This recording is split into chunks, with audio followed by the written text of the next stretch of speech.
யாருக்கு அவளுக்கா எடுக்கலையாக்கா ஃப்ரீயா வச்சுக்காங்க கேளுங்க.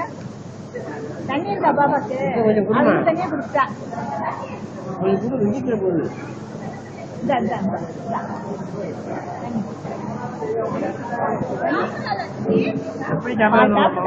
கீழே மேலே போட்டு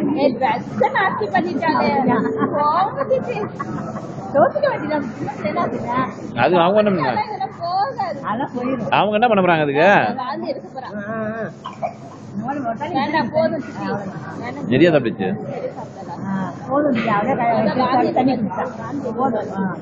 நிறைய சாப்பிட்டு தண்ணி ஊட்டாமல தண்ணி போயிடுச்சு.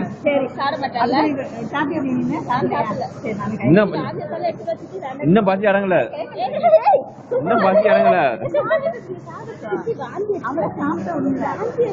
அவளா சாப்பிட்டா ஒண்ணு கிடையாது. எவ்வளவு அழுது பாரு கையில இங்க பாரு சொல்லட்டுது. தண்ணி வேற இருக்கு.